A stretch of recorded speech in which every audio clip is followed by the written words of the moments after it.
this guest is a very special guy. He wears a lot of hats, you could say, and that's because he has a lot of hats. You can look this up. But no, he's a father, he's a husband, and what's most important to this community like us, he's a toy collector. He's a very passionate toy collector, a legitimate one, which you will see. He also happens to write for Marvel Comics, which is super amazing. Can't wait to learn more about that project. And then in his spare time, when he's not collecting toys, when he's not writing for Marvel Comics, he has a day job, which we were joking that is, you know, one of the founding members of one of the biggest musical acts of the past 20 plus years. That would be the Black Eyed Peas. If you don't know them, what's wrong with you? You're on a radio. But seriously, we are so honored and privileged to have him. He's a great guy, a great friend, and we're going to bring him on now. Here we have Taboo. Tab, we'll welcome you into the Pulse family. How's it going? Thank you guys, man. What an amazing intro, Ryan. You killed it, brother. I love that. Yo, first of all, let me just say, Dwight Stahl, you're an iconic figure within your. You probably don't even know how iconic you are. My boy, Agent M, Ryan P, speaks highly of you. So you're, you know, like I told Ryan, he's an enigma. You're an enigma too for what you contribute to culture. And as a toy fan, as a collector, you know, when I meet people like you, Dan and Ryan, I'm just moved because you inspire me. You inspire me to write for Marvel. You inspire me to continue teaching my kids about toys, advocating for learning and educating the year that it was made, what company it was made by, because I love digging into crates. And what you guys do for us is you allow us to hold on to our childhood and our aspirations as, you know, people that are creative. Without my childhood, I wouldn't be as creative as I am now. And I owe that all to my grandmother. She was the person that inspired me. She was the person that let me dream big, believe you can achieve. So I commend all three of you guys for holding on to that same appreciation. That's the kindest I've heard anyone say about me ever. So thank you. I appreciate that. That's humbling to hear that from, you know, a hardcore fan such as yourself. Thank you very much. Well, you got to understand that, man. Besides like you being an amazing, sarcastic, witty, great, you know, personality, you also contribute a lot to what we love and we appreciate about the brand. What you know, the way that you have attention to detail, you're like a kid yourself when you're describing each part of the action figure and the accessories. Like I could see your brain working. I could see how you're still holding on to your childhood, and it inspires me, man. I'm geeking out watching you with the Sentinel. I'm like, yo, this guy, he has exactly what the world needs. And it's that fun, that excitement, and, you know, holding on to that childhood. And you have that. And I was very blessed to see Stan Lee in that zone as well. We actually got to do a couple panels and a couple of cons with Stan Lee, rest in peace. So, you know, just know that you have impacted a lot of people. And my brother, Agent M, Ryan P, speaks very highly of you, brother. That's all. Thank you. It's very, very kind of you. Yeah. So something that these fans might not know, really how big of a toy collector you are, Tab. I was talking when we to him that you were actually on an episode of the Toy Hunters TV show back in the day, which I remember watching just randomly. It was on some television channel that like I didn't normally tune into. I was just flicking around on the remote there and saw action figures, so I got to stop. And then it's like, oh, here's this big like rock star basically, right? And he's just as much of a toy geek about this stuff as I am. So that was awesome to see. Can you talk us through just how you got to this level and kind of what you grew up with and what you loved playing with? Yeah, so, you know, my love for toy collecting started when I was a kid. You know, unfortunately, I couldn't buy a lot of action figures, but I remember being that kid that was always asking for G.I. Joes and Transformers. Actually, my favorite Transformer is this one right here. 1985. Hasbro, you know what I mean? And when I got this as a kid, I know you got some heat, brother. I know you do. Yes. Oh, I know look at that. Exactly. We have to bring out the Jetfire. So as a kid, I had like little moments of like wanting to eventually get some cool toys, right? Like, for example, let's pull out this 1990 Snake Eyes that is not the most typical and common Snake Eyes, because he's not in the black uniform, and he's not a black ninja. He's actually dressed like this. So I really enjoyed that as a kid.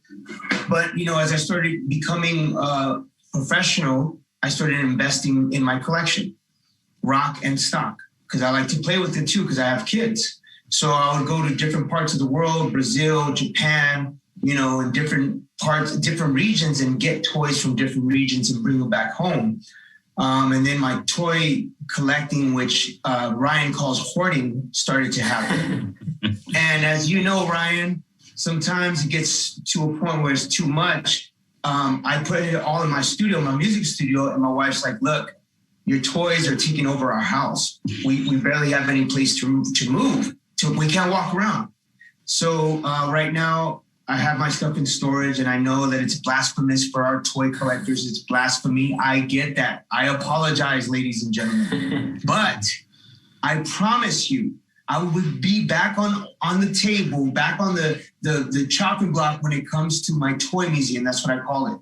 Because I got an opportunity to showcase my toys at the LA Comic-Con, which used to be called Stan Lee's Kamikaze Con. And that's where I made my toys. So my love and appreciation for toys started as a kid. I love G.I. Joes, Transformers, Ninja Turtles. I'm a big NBA fan, so I like, you know, NBA from the 90s. So I had to get a dope Michael Jordan with the sneakers. That Dan, the sneakers. You can change. Yo, look at that. Pretty fresh. And then, of course, you guys know that I'm a break dancer, a b-boy at heart. I can't do the moves that I used to do, so I had to get one as well. Nice. So this is from the 80s, Breaking, the movie.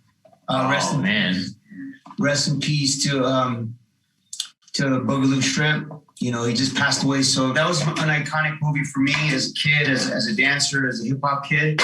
And, you know, now I'm really into this Marvel Legend world, thanks to my boy, Ryan, you know, and the fact that I get to write with Marvel, you know, and that all happened. It came about just the same way that I met you, Ryan. Just, you know, it was meant to be, destiny, because you're a toy collector, you're a key figure in pop culture. And I myself, like, I really want to make a stamp and be a representative for my Indigenous communities and be a voice for Indigenous communities when it comes to superheroes, toys, advocating for storytelling that is Indigenous based, but is inclusive to everyone. So everyone feels empowered and motivated by the storytelling and the superheroes we create.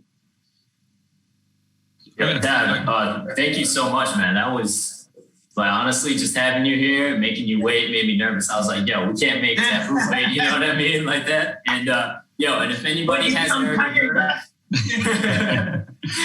no, but yo, shout out to you and you know, just your story, man. Like I know one thing that Brian forgot to mention was that, you know, you overcame so much adversity. You know what I mean? Like I was just, you know, I heard that story a couple of years ago when you had to battle cancer, man. Yeah. Like you are such an inspiration to us, and just to know that, you know, you're a toy collector yourself, that's just been amazing. You know what I mean? But it kept me fighting on, Dan. You know, like I battled this horrible disease in 2014.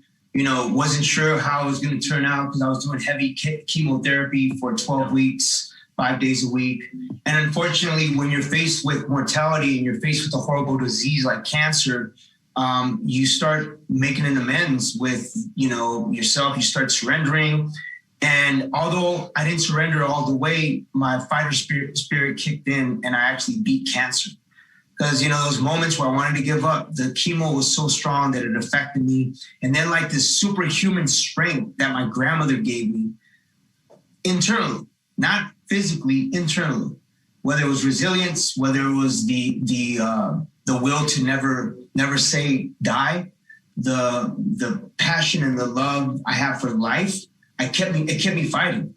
So I found healing with dancing, watching old dance videos, b-boy videos, breaking, watching old basketball like slam dunk contests from the 90s, watching interviews with Joe Quesada and, you know, Stan Lee, and talking about Jack Kirby and Bob Lee with Iron Man, and all these amazing figures and heroes that are my heroes that maybe the world may not know because I'm in the music space, but these people really affected my life, man. They really shaped and molded my life, along with the Bruce Lees and the Black Jacks, the Billy Jacks, and the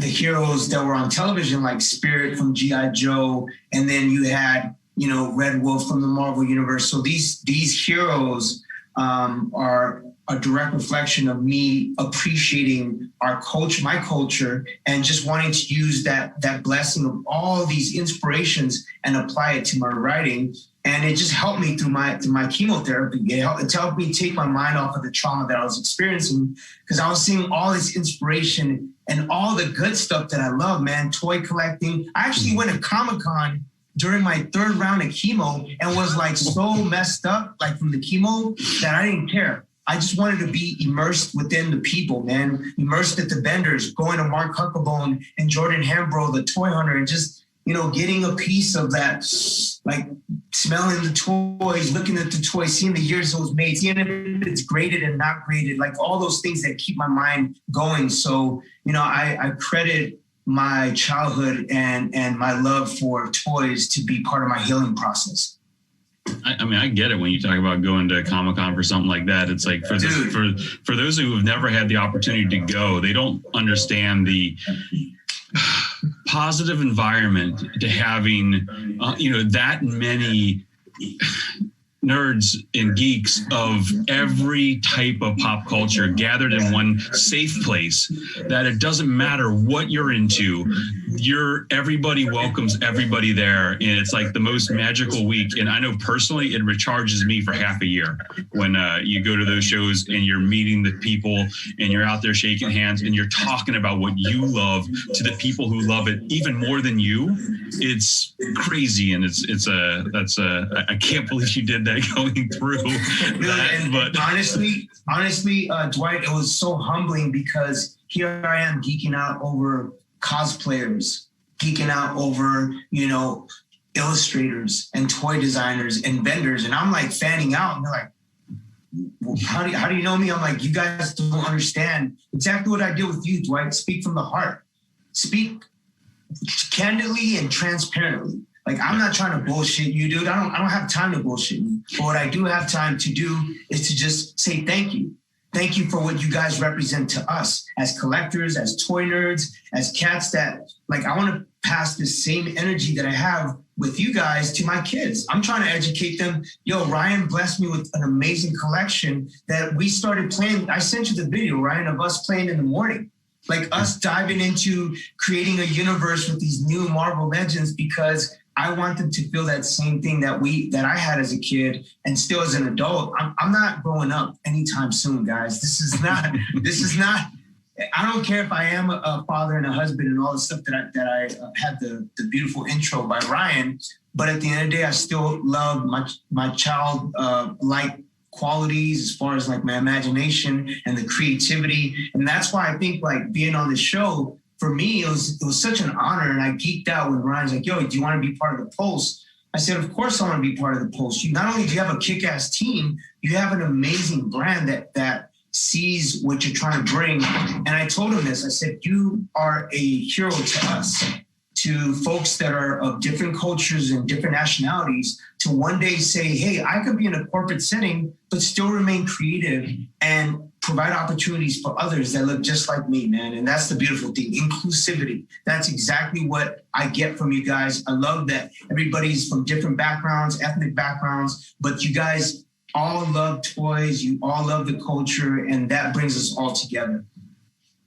Yeah, talking about Comic-Con, it's great when we would see families come through, right, Dwight? You got the little kids all cosplayed out. Dwight, like, and then just being in that environment is so recharging. We all work the booth, but then after 2 or so days, it's like, hey Ryan, can you watch the booth for half an hour? I'm gonna go walk around and look for stuff, and then I Dwight come back, and I'm like, Dwight, you good? I want to go to the vendors too and look through my old Toy Biz X-Men Legends there. But yeah, so you don't go to the toys, you go to the cards. You're lying to everybody on the screen. Trading cards, yeah. I got them right here. I got them right behind me here. So sorry I popped out a bit back there, technical difficulties, but yeah, Tab, before we get out of here, would love to hear more about your kind of writing. Tab was nice enough to send me Werewolf by Night. I have it in my background, and here's a sweet variant cover. I read it all front to back to do my homework. It was actually really cool to read your letter in the back, which was written during the time of this pandemic that we've been in. It had a lot of great insight, so I would really encourage you fans who haven't read it to go out and get it. It's got great art. It's got a cool story. What was it like actually writing and putting a lot of your own personal story into the comic pages? Yeah, so all the folks that may not know, I've been part of the Marvel family for just as a fan and as a ally. I want to say over 10 years now, and it started with me meeting Daniel Fink first, and then I met Jason Latore. I hadn't met the big dogs yet. I met my family, Daniel Fink and Jason Latore. They kind of put me onto game on who I needed to speak to take my passion and my love for storytelling to the next level. So I remember bringing this book that will.i.am and my new writing partner, Ben B. Earl, wrote called Master of the Sun to Marvel. And that was the first IP that was a Black IP brought to Marvel. Marvel co-signed it. And that was the first introduction to being able to do something. But I hadn't written on it. I was just like utilizing the Black IP's name. But that relationship sparked interest on what I was doing on my own. So I always championed this amazing hero named Red Wolf, which, Ryan, you guys need to make a Red Wolf, bro. We need a Red Wolf in the Marvel universe. Marvel Legends, Red Wolf, we need that. So hopefully I put this out into the universe to make that happen. So I remember telling Jason Latore about Red Wolf, and he was like, man, we would love to do a cosplay with you becoming Red Wolf. So I became Red Wolf. And that was my first introduction into like, oh yeah, Black IP. Oh, he's Native American and Mexican. Oh, he loves Red Wolf. Okay, cool. So that conversation started. People didn't really know about what my contribution was to become. And then I did the toy hunt. And so people were like, oh, he collects toys. Okay, cool. So I remember feeling like, what's my next mission? How can I continue this amazing energy? So Jason Latore is like, hey, we got an opportunity for you to hook up with Joe Quesada in New York to do this storytellers show. So I said, great. So I remember I did the show. I did the episode with Joey Q, and we built a great friendship. And I said, Joey Q, how can I write for Marvel? And he's like, let me tell you something. Who's your muse? Who's your guy? I said, Red Wolf. And I kept telling him, Red Wolf. He's like, it'll present itself. You just gotta, you gotta stick with it. You gotta find the right avenue. And when he was telling me that, Jason's like, hey, you wanna go back to the showroom, the New York City Marvel showroom? So I go to the showroom and I get an opportunity to meet CB and Tom Brevoort. And that was it. Those two guys were like my Yodas and my Obi-Wan Kenobi, right? They put me on the map. Because I was like, guys, I was like that little dog in a, Butch, yeah. That little dog that just in what was his name? Butch and Spike? Yeah, Spike. Like I was that guy. Because I was so enthusiastic about writing for Marvel. Because I knew that through music, I had written some songs, and I loved the storytelling aspect of it, let alone being an Indigenous writer. Right? So I wanted to kind of fill in that lane. There's amazing writers at Marvel that are Indigenous and illustrators like Jeffrey Varegi, who actually worked with me on my first thing. So Tom Brevoort says, Tab, we got this thing called Marvel 1000. Yeah. Marvel 1000. Yeah. Would you like to write, make that your first, shot at writing for Marvel? I was like, yes, my muse is Red Wolf. Okay, go back and write it. So I got together with my writing partner, Ben B. Earl, and we started ping-ponging, going back and forth about Red Wolf, Protect the Sacred, because I just went to Standing Rock. So I wanted to implement my own personal story in it. And we got Jeffrey Varegi to do the artwork. We turned it into Tom. He loved it. Next thing you know, I get a call like a couple months later from Jake Thomas. Jake Thomas says, Tab, we got another job for you. I'm like, great, I made it. I'm part of the Marvel family, right? We got another job for you, Tab. What is it? Okay, we're gonna give you a clean slate with one of our heroes called, and his name is Werewolf by Night. I'm like, oh snap, Werewolf by Night. Jack Russoff. Yo, that's a tough one. You know, that's a tough one. That's like, you know, a fan base that has been there for so many years. He's like, don't worry about that. Give it a new facelift. I want you to tell your story. Give it the native twist to it and make it about like, you know, let's make it like The Fugitive, like Tommy Lee Jones going after Harrison Ford. Yeah. And we'll even throw in Red Wolf for you. I was like, great. I get Red Wolf and I get Werewolf by Night and we get to make him a native Mexican character. Great. So we went back with Ben and we started writing it. And then we got the blessing of getting Scott Eaton. Scott Eaton, ladies and gentlemen. Scott Eaton is one of the most amazing people with the pen or with the pencil. And he just brought our vision to life. And, you know, my Wolfpack team, Lindsay and Shannon at Marvel, they made that happen. So we put it out and I sent it to Ryan. We have our trade just came out last week. Show that, please. There it is right there. Nice. Beautiful, beautiful. And during that time that we put out Werewolf by Night, I also got to be part of the Indigenous Voices. Danny Moonstar, Warpath. So this right here is very personal to me because I'm all about representation at Marvel and the fact that they gave Indigenous heroes a voice was something historical. And I really appreciate the fact that they gave me an opportunity to be part of this journey. And this kind of kicked off my journey with my new editor named Sarah B. I want to say her last name right. Her name is Sarah Brunstad. And her and CB gave us another opportunity to write this new character, which is an old character named Kashala off the Johnny Blaze world. She's from the Demon Rider. She's a Demon Rider, Ghost Rider universe. So we're going to implement Johnny Blaze along the way. We're going to implement Doctor Strange because it's Sorcerer Supreme. And we're writing this amazing book, Kashala, called The Spirit of Vengeance. So all of this stuff is like basically like me being a kid in a candy store. And I get choked up thinking about it, Dwight, because here I am, a kid that was battling cancer 6 years ago, bro. And now I got all my dreams coming to life. So it's like that one point in my life where I almost gave up. I almost died. I was getting beat down by cancer. And then my strength came in and I became my own hero. I became my own champion. And to now be, you know, in partnerships with Marvel, who specify on heroes and be in conversations with you guys who create heroes for kids to play with and adults to love. Like, I'm very blessed, man. And I'm very thankful and I'm humbled by every opportunity that I get. So that's my story. I'm sticking to it. I love it. I appreciate it. And I thank you guys.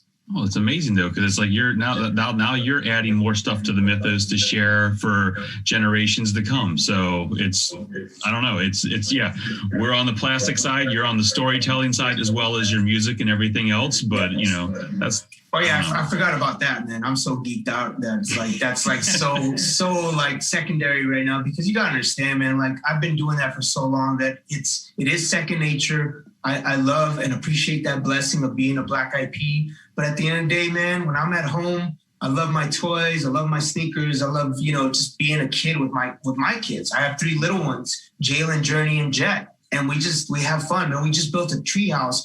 You best believe we're going to have some Marvel characters up there playing and creating a universe up there, brother. See, second to you, but my oldest daughter is at dance right now tonight, and she is going to be so pissed off when she comes home and finds out that I've been talking to you for the last half hour. She's gonna be like, "Oh, Dad, you're the worst." She's yeah, I don't know if she watched the new video we just put out with Shakira.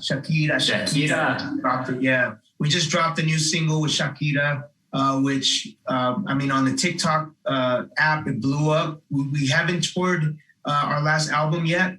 That came out in 2020, but we had 4 number ones off of it. And the song with Shakira is the song that all the kids gravitated to and are doing the dance challenge. And it just became a life of its own, and it took on a life of its own. And I'm just glad, man. I'm glad that even on the music tip in 2021, that my vehicle is still running, and we're still an awesome Ferrari out there burning rubber. Yo, man, I'm gonna make sure Dwight and Brian just put on Bridging the Gap on repeat over and over, man. You know what I mean? That's awesome, dude. I appreciate that, man. I appreciate that love that you showed, Dan. And I just want to say, Ryan, like, you know, you keep me dreaming every night that we like just ping pong on our conversations and just us as fathers and husbands and all the things that are just normal to us in a daily basis. Like, I really geek out with you, man, and I appreciate our friendship, dude. And Liv, I've been talking to you the last couple of days, and I really appreciate her too. So, you know, I just want to say thank you guys. And also, if I can, I just want to acknowledge my team from the Marvel side, okay? So my team, B. Earl, CB Sapolsky, Mighty Brunstad, a.k.a. Sarah Brunstad, Jake Thomas, Jason Latore, Tom Brever, and Joe Quesada. I cannot thank you guys for all the love and support that you've given me. They didn't have to do that. They could have been like, what does a Black Eyed Pea know about freaking toys and comics, right? But you see my passion. You see my transparency. You see how candid I am when I speak. I get geeked up, man. I smile and I'm passionate about it, and I speak with passion. I always speak with honesty because I love it, and I won't give up this passion, man. And every opportunity I get, like being here on Pulse, it just keeps me fighting on, bro. Just like when I was fighting cancer. Yeah. Well, you don't have to script it when you live it and you love it. And that's beyond clear with listening to you here. So, yes, sir. I appreciate that, man. Yeah, so thank you for joining us, Tab, and spending some time with us. Your passion is very clear, and your expertise in collecting ways, we're all similar in that regard. So it's fun to share something and be part of the same community together. Again, everyone. Oh, you know what I forgot to tell you, Ryan? Because you mentioned the Toy Hunter show. I forgot to tell the fans that are on that I'm also a big wrestling fan. I love the LJN wrestlers from the 80s. Like, that was my jump off. Like, I loved creating SummerSlam and WrestleMania and all the things at that time that were happening in the 80s when WWE was WWF, and we had the big LJN wrestlers. And I was just watching The Rock show the other day, and he actually had the LJN in an episode. So it was cool to see that, because it took me back to my love and appreciation for LJN wrestlers. In the episode with Jordan Hembrough, it was actually Hulk Hogan that gave me a black card series that was graded from 1989 from Montreal. And I still have it. It's an amazing case, and it's still in great condition. So that was it. Dwight's been known to wear a wrestling T-shirt or two around the office, as we can all attest. Yeah, just once or twice. So we're getting the wrap up signal here, but I just wanted to thank you, Tab. You're such an inspiration to us all in many ways, from the music to your story to all the other ventures that you do. So everyone, continue to support him, and we'd love it if you could help us in congratulating our Sentinel winner. So I have the name here. It is Wolver Rich. So congratulations. Congrats, man. I hope we could share that one day, because I need one in my house too, brother. My tree house. All right, so I guess I got the plug. There you go. Ryan and Dwight. There you go. Well, you know some folks now at the Pulse. You've got a couple of friendlies. So thank you guys again. Thank you, fans, for tuning in. Thank you to Tab. You're awesome. I guess we're gonna throw it back to Steve Evans right now to kick us on to continue with the show. So thanks everyone. Steve. We'll Thank see you, Steve soon. Evans.